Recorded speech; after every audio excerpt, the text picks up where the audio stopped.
Welcome to Mouhas diary my channel. কৃষ্ণায় বাসুদেবায় হরয়ে পরমাত্মনে প্লুত ক্লেশনাশায় গোবিন্দায় নমো নমো। হে গোবিন্দ, হে গোবিন্দ গোপাল, ভগবতে বাসুদেবায় নমো। এই আষাঢ় মাসের কৃষ্ণপক্ষের যোগিনী একাদশী আসতে চলেছে। ভগবান বিষ্ণুর উপাসনার জন্যে অত্যন্ত পবিত্র। বিশ্বাস করা হয় এই ব্রত পালনে ৮৮,০০০ ব্রাহ্মণকে ভোজন করানোর সমান পুণ্য লাভ হয়, সমস্ত পাপ ক্ষয় হয় এবং মৃত্যুর পর স্বর্গপ্রাপ্তি ঘটে। এই তিথি মহাপাপ নাশকারী এবং ভবসাগর থেকে উদ্ধার লাভের একমাত্র নৌকা স্বরূপ। বন্ধুরা, এই যোগিনী একাদশীর ব্রত মাহাত্ম্য নিয়েই আজকের ভিডিওটা এনেছি। তোমরা একটু শোনো, ভগবান শ্রীকৃষ্ণের নাম প্রচার করো, আর ভালো লাগলে আমার এই চ্যানেলটা একটু সাবস্ক্রাইব করো। বন্ধুরা, ২৪শে আষাঢ় বৃহস্পতিবার রাত্রি ৩টা ৫৭ এই একাদশী পড়ছে, আর শুক্রবার ২৫শে আষাঢ় ১০ই জুলাই রাত্রির ১টা ৪৪ পর্যন্ত এই একাদশী থাকছে। পঞ্জিকাতে এটাই লেখা আছে, তাই তোমাদের জানালাম। বন্ধুরা, ১০ই জুলাই একাদশী পালিত হবে। অনেকে আবার ১১ তারিখেও একাদশী পালন করছে, কিন্তু ১০ তারিখেই একাদশী ক্যালেন্ডারে পাঁজিতে তাই লেখা আছে, সেটাই জানিয়ে দিলাম। বন্ধুরা, এই তিথি মহাপাপ নাশকারী এবং ভবসাগর থেকে উদ্ধার লাভের একমাত্র নৌকা স্বরূপ। শাস্ত্রমতে এই ব্রতের পুণ্য প্রভাবে কুষ্ঠ রোগের মতো ভয়ানক রোগ ও অভিশাপ থেকে মুক্তি পাওয়া যায়। বিষ্ণু পূজা এই দিন উপোস রেখে শ্রীহরির আরাধনা ও বিষ্ণুর সহস্র নাম পাঠ করা হয়। তুলসী পাতা অর্পণ করলে পুরো ব্রতের ফল লাভ হয়। যে ব্যক্তি এই মহাপাপ বিনাশকারী ও পুণ্য ফলপ্রদায়ী যোগিনী একাদশীর কথা পাঠ করে এবং শ্রবণ করে, সে অচিরেই সর্বপাপ থেকে মুক্ত হয়। এই একাদশীতে বিষ্ণুর সাথে মা লক্ষ্মীরও পুজো করা হয়। সকালে উঠে শুদ্ধ বস্ত্র পরিধান করে বিষ্ণুদেবের পূজা করা হয়, ধূপ দীপ নৈবেদ্য প্রদান করা হয়, আরতি করা হয়। গোপাল থাকলে পঞ্চামৃত দিয়ে অভিষেক করানো হয়, মাখন মিছরি ভোগ দেওয়া হয় গোপালকে।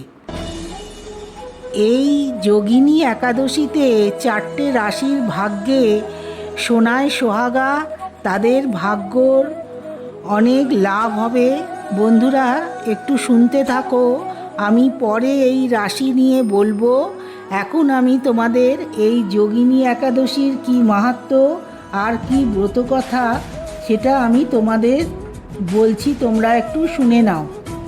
এই যোগিনী একাদশী আষাঢ় মাসের কৃষ্ণপক্ষে এই একাদশী পালিত হচ্ছে।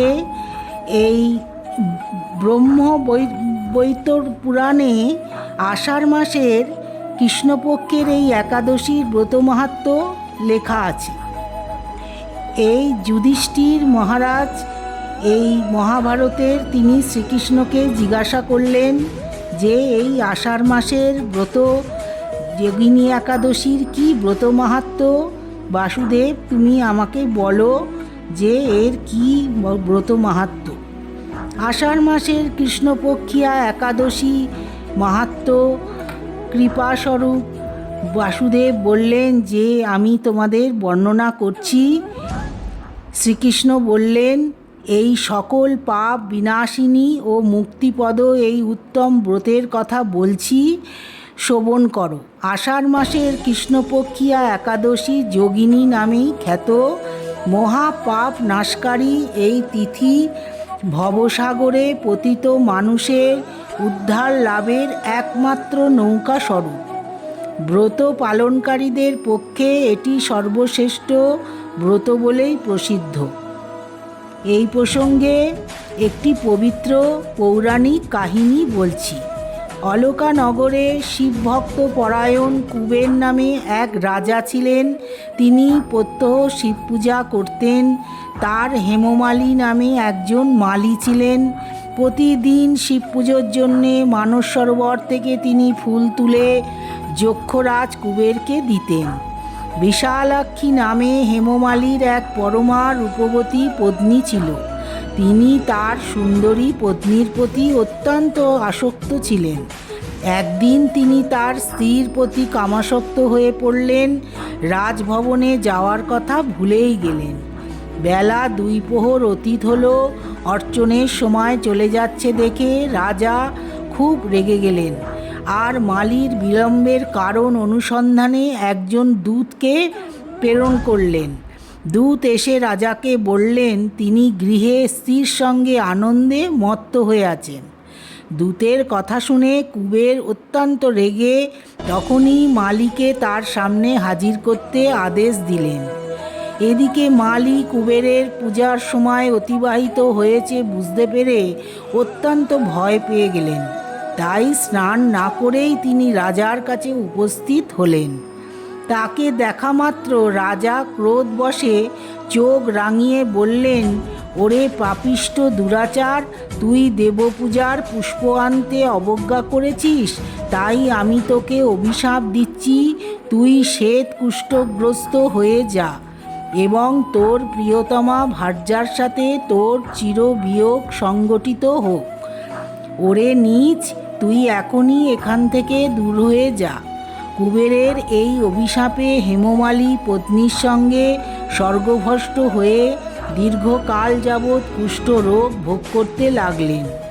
রোগের যন্ত্রণায় দিন বেদনায় বহু কষ্টে তিনি জীবন যাপন করতে লাগলেন। কিন্তু দীর্ঘদিন মহাদেবের অর্চনের ফুল সংগ্রহের স্বীকৃতির ফলে তিনি শাপগ্রস্ত হয়েও তিনি শিবের বিস্মরণ হননি। একদিন হেমমালী ভ্রমণ করতে করতে হিমালয়ের শ্রী মার্কেন্ডেয় ঋষির আশ্রমে উপস্থিত হলেন। কুষ্ঠরোগে পীড়িত নিজ পত্নীকে হেমমালীকে দর্শন দেখে শ্রী মার্কেন্ডেয় তাদের জিজ্ঞাসা করলেন, তুমি কার অভিশাপে এইরকম নিন্দনীয় কুষ্ঠরোগগ্রস্ত হয়েছ? তিনি উত্তর দিলেন, হে মুনিবর, রাজা ধনকুবের আমি ভৃত্য ছিলাম। আমার নাম হেমমালী। আমি প্রত্যেক দিন মানস সরোবর থেকে ফুল তুলে শিব পুজোর জন্যে রাজাকে দিতাম। কিন্তু দুর্ভাগ্যক্রমে একদিন স্ত্রীর মনোরঞ্জন হেতু কামাসক্ত হওয়ায় সেই ফুল দিতে বিলম্ব হয়েছে। রাজার অভিশাপে এইরকম দুর্দশাগ্রস্ত হয়েছি। পরোপকারী সাধুগণের স্বাভাবিক কর্ম। হে ঋষিশ্রেষ্ঠ, আমি অত্যন্ত অপরাধী, কৃপা করে আমার প্রতি প্রসন্ন হন। তখন দয়ার্দ্রচিত্ত মার্কেন্ডেয় মুনি বললেন, হে মালী, তোমার মঙ্গলের জন্যে শুভ ফল প্রদানকারী এক ব্রতের উপদেশ করছি। তুমি আষাঢ় মাসের কৃষ্ণপক্ষের যোগিনী নামক একাদশী ব্রত পালন করো। এই ব্রতের প্রভাবে তুমি অবশ্যই কুষ্ঠব্যাধি থেকে মুক্ত হবে। শ্রীকৃষ্ণ বললেন। ঋষির উপদেশ শ্রবণ করে হেমমালী তাকে প্রণাম জানালেন। শ্রীকৃষ্ণ এই গল্প বললেন যুধিষ্ঠিরকে। অত্যন্ত আনন্দে ঋষির আদেশ মতনই নিষ্ঠার সঙ্গে যোগিনী একাদশী ব্রত পালন করলেন হেমমালী। এইভাবে হেমমালী সমস্ত রোগ থেকে মুক্ত হলেন ও পত্নীসহ সুখে জীবনযাপন করতে লাগলেন। হে মহারাজ যুধিষ্ঠির, আমি আপনার কাছে এই ব্রত উপবাসের মহিমা কীর্তন করলাম। এই ব্রত পালনে 88,000 ব্রাহ্মণকে ভোজন করানোর ফল লাভ হয়। যে ব্যক্তি এই মহা পাপ বিনাশকারী ও পূর্ণ ফল প্রদায়ী যোগিনী একাদশীর কথা পাঠ ও শ্রবণ করে, সে অচিরেই মহাপাপ থেকে মুক্ত হয়। এই আগামী 10ই জুলাই যোগিনী একাদশীর দিন।